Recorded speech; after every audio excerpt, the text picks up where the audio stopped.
ये कहानी ऐसी औरत की है जो अपने हस्बैंड के सामने दूसरे मर्दों के साथ फिजिकल रिलेशन बनाती है। और ये औरत इस कहानी में क्या क्या करती है हम इसे देखने वाले हैं। हेलो फ्रेंड्स, अगर आपको हमारा एक्सप्लेनेशन पसंद आता है तो हमारे चैनल को जरूर सब्सक्राइब कर दीजिएगा। कहानी शुरू होती है और हम नीक नाम के शख्स को देखते हैं जो साइकिलिंग करके अपने घर आता है और वहाँ उसकी वाइफ मिलिंडा जो सीढ़ियों पर बैठी हुई थी। तभी उसका हस्बैंड उससे पूछता है कि क्या हुआ, तो मिलिंडा उससे कहती है कुछ नहीं हुआ और वो ये कहकर अपने कमरे में चली जाती है।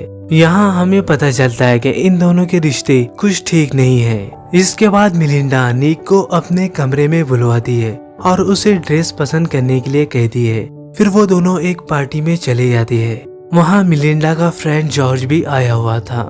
मिलिंडा उसके फ्रेंड के साथ गार्डन में चली जाती है और वो दोनों किस करने लगती है। ये सब उसका हस्बैंड देख रहा था। यहाँ तक कि मिलिंडा को पता होता है कि उसका हस्बैंड उसे देख रहा है, लेकिन उसे कोई फर्क नहीं पड़ता। जॉर्ज नीक से मिलने उसके घर आता है। नीक जॉर्ज से कहता है कि तुमसे पहले मिलिंडा का एक और बॉयफ्रेंड था जिसे इसने बड़ी बेरहमी से मार दिया था। ये पता होने पर जॉर्ज डर जाता है और वो खामोशी से पार्टी से निकल जाता है। जॉर्ज के चले जाने पर मिलिंडा नीक से पूछती है तुमने ऐसा क्या कहा। नीक कहता है कि मैंने कुछ नहीं कहा। इसके बाद ये दोनों घर आते हैं तो मिलिंडा नीक से अपने कपड़े निकालने में मदद करने के लिए कहती है। मिलिंडा को ऐसी हालत में देखकर नीक उसकी तरफ अट्रैक्ट होने लगता है, लेकिन तभी मिलिंडा उसको वहाँ से जाने के लिए कह देती है। अगले दिन मिलिंडा को पता चलता है कि नीक ने जॉर्ज से क्या कहा था और वो नीक से बहुत गुस्सा हो जाती है और वो नीक से कहती है जॉर्ज से तुम्हें माफी मांगनी होगी जब वो रात को डिनर पर आएगा। रात को जब ये डिनर कर लेते हैं तो मिलिंडा जॉर्ज को अपने कमरे में ले जाती है और वो दोनों इंटीमेट होने लगते हैं। ये सब नीक देख रहा था। अगली सुबह नीक और मिलिंडा पार्टी के लिए जाती है जहाँ नीक की टॉमी नाम के शख्स से बहस हो जाती है। इसके बाद नीक को एक लड़की के साथ डांस करते हुए देखते हैं। ये देखकर वहाँ सभी लोग हैरान हो जाते हैं क्योंकि उन्हें यही पता था कि नीक अच्छा डांसर नहीं हो सकता। ये देखकर मिलिंडा नीक से इम्प्रेस हो जाती है। अगले दिन नीक को बैंक से कॉल आता है कि मिलिंडा ने किसी शख्स के अकाउंट में $3000 ट्रांसफर किए हैं, मगर बैंक में पैसे न होने की वजह से पैसे ट्रांसफर नहीं हुए। इसके बाद नीक उस शख्स का पता लगाने की कोशिश करता है और वो एक रेस्टोरेंट में जाता है जहाँ वो शख्स पियानो बजा रहा था। तभी वहाँ मिलिंडा को देखता है और मिलिंडा को उसके साथ देखकर वो वहाँ से चला जाता है। अगले दिन जब नीक अपनी बेटी के साथ कहीं जा रहा था तो उसे रास्ते में वो शख्स दिखाई देता है जिसका नाम रिक था और उसके हाथ में एक बुके था जो रात को वो अपने टेबल पर देखता है, जिसे देखकर वो समझ जाता है कि रिक यहाँ पर आया था और वो बुके उठाकर डस्टबिन में डाल देता है। अगले दिन ये एक पार्टी में जाते हैं जहाँ रिक भी आया हुआ था। तभी निक को मिलिंडा कहीं दिखाई नहीं देती तो मिलिंडा को ढूंढने लगता है। फिर वो देखता है कि मिलिंडा रिक के साथ उसके कमरे से बाहर निकल रही है। ये देखकर निक को बहुत गुस्सा आता है और वो स्विमिंग पूल के पास बैठ जाता है। तभी वहाँ मिलिंडा को देखता है। निक को मिलिंडा की इस हरकत को देखकर बहुत गुस्सा आ रहा था। तभी बारिश होना शुरू हो जाती है और ये सब पूल से बाहर निकलकर घर के अंदर आने लगते हैं, लेकिन अभी तक निक वहीं पर था और मिलिंडा का बॉयफ्रेंड जो अभी तक पूल में ही था।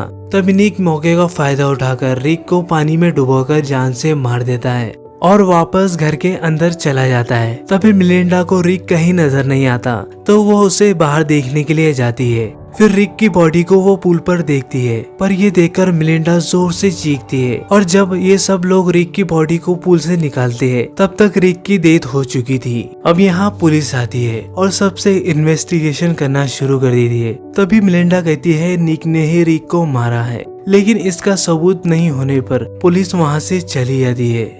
अगले दिन निक साइकिलिंग कर रहा था तो उसे पता चलता है कि कोई शख्स उसका पीछा कर रहा है।